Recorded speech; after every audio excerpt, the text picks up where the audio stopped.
সুপ্রভাত বন্ধুরা, আজ চলে এসেছি তোমাদের সাথে একটা নতুন অন্যরকম খিচুড়ি রেসিপি নিয়ে।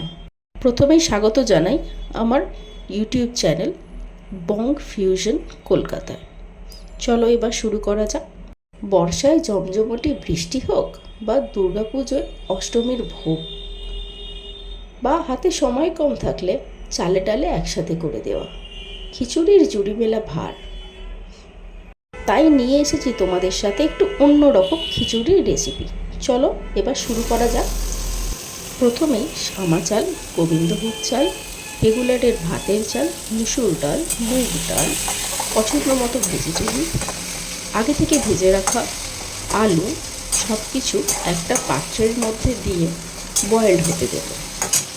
অন্যদিকে অন্য একটা পাত্রে তেল গরম হলে গরম মশলা ফোড়ন দিয়ে পেঁয়াজ এবং টমেটোটাকে ভাজা ভাজা করতে দেবে। কিছুটা পেঁয়াজ এবং টমেটো ভাজা ভাজা হয়ে এলে এই পর্যায়ে অ্যাড করব আদা রসুনের পেস্ট এবং ভালোভাবে নাড়াচাড়া করে নেব। আমি এখানে কিছুটা শুকনো লঙ্কা, মরিচ এবং গরম মশলা আদা রসুনের সাথে মিক্সিতে একসাথে পেস্ট করে নিয়েছি। আপনারা চাইলে এটা স্কিপও করতে পারেন, শুধু আদা রসুনও ইউজ করতে পারেন। তারপরে মিক্সির ক্যানে যতটুকু মশলা লেগেছিল সেটা ধুয়ে আমি যে জলটা হয় সেটা আমি এটার মধ্যে দিয়ে দিলাম এবং নাড়াচাড়া করতে লাগলাম। কিছুটা এরকম পর্যায়ে আসলে নুন অ্যাড করব।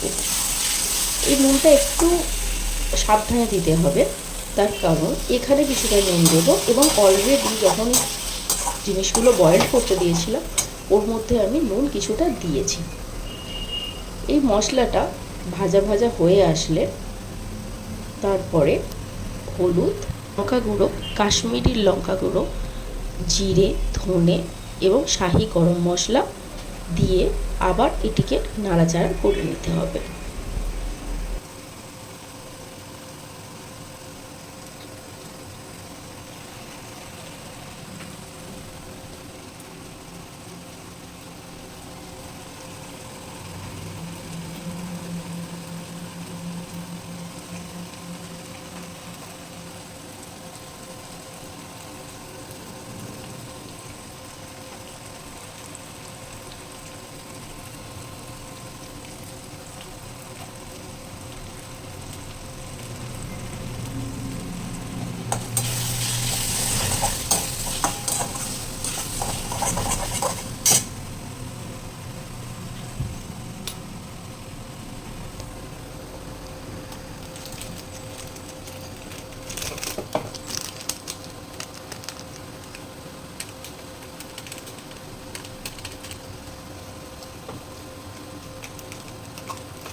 আচ্ছা, এই পর্যায়ে বলি, আমি বয়েলটা ইন্ডাকশানে বসিয়েছি রাইস মোডে।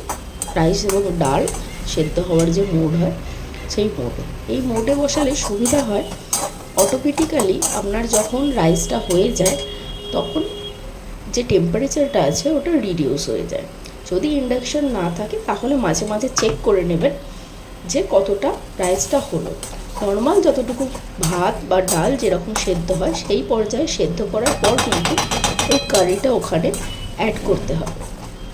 এবার এই যে কারিটা আছে এটা ভালোভাবে কষিয়ে নেওয়ার পরে কিছুক্ষণের জন্য ছেড়ে দেব যতক্ষণ এটা ভাজা ভাজা হবে। এই পর্যায়ে আমি কিছুটা জল অ্যাড করেছি এবং একটু সামান্য স্বাদ মতো চিনি দেব, যাতে আপনার কারিটার টেস্টটা একটু ব্যালেন্স হয়। কিন্তু বেশি মিষ্টি দিলে বা বেশি চিনি যদি দিয়ে দেন তাহলে আপনার সবজিটা মিষ্টি হয়ে যাবে। আবারও একটু জল দিলাম, দিয়ে এবার এটাকে বয়েলড হওয়ার জন্য লো ফ্লেমে ছেড়ে দেব। মিডিয়াম লো ফ্লেমও রাখতে পারেন। যখন তেলটা ওপরে আসবে তখন জানবো যে আমার এই কারিটা কুক হয়ে গেছে এবং সেটাকে ওখানে বয়েলড হওয়া চাল এবং ডালের সাথে মিশিয়ে দেব একসাথে কুক করার জন্য। দেখছেন মোটামুটি তেল ওপরের দিকে ভেসে উঠেছে, মানে এটা হয়ে গেছে। এবং এই কারিটাকে চাল এবং ডালের সাথে মিশিয়ে দেব। এখানে দেখছেন মিশিয়ে দিয়েছি, এটা এরকমভাবে ফুটছে এবং টেম্পারেচার রেখেছি 600 এবং এটা করেছি কারি মোডে। যারা গ্যাসে করবেন তাদের এই মোডগুলো না হলেও চলবে, কিন্তু ইন্ডাকশান যারা ইউজ করেন কারি মোডে না দিলে ওটা ওভারকুক হওয়ার জন্য বাদবাকি রান্নার প্রসিডিওরটা করা যাবে না। সাইড ডিশ হিসাবে পটল, তরুলি এবং মাছ নিয়েছি। আপনি চাইলে অন্য কোনো কিছুও নিতে পারেন, যেমন ডিম ভাজা অথবা শাক, যার যেরকম পছন্দ। অন্যদিকে খিচুড়িটা রেডি হয়ে গেছে, তাই আমি তড়কা দেওয়ার জন্য নিয়ে নিলাম অল্প ঘি, কারি পাতা এবং শুকনো লঙ্কা। কারি পাতা দিয়ে করছি কারণ টেস্ট একটু ডিফারেন্ট লাগবে। জেনারেলি আমরা ধনে পাতা দিয়ে খেলেও খুব সুন্দর এটা খেতে লাগে। আপনি যদি কারি পাতা না খান, আপনি ধনে পাতা ইউজ করতে পারেন। সেক্ষেত্রে শুধুমাত্র শুকনো লঙ্কা এবং ঘি দিয়ে আপনারা ফোড়নটা দেবেন।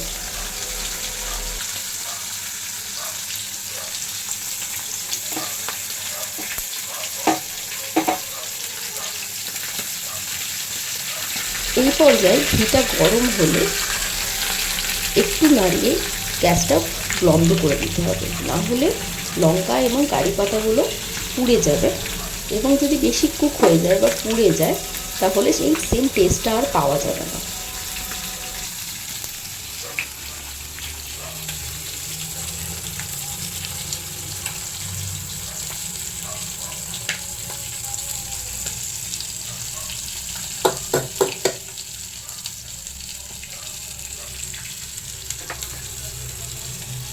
এবার এটাকে মিশিয়ে নেব এবং সার্ভ করব।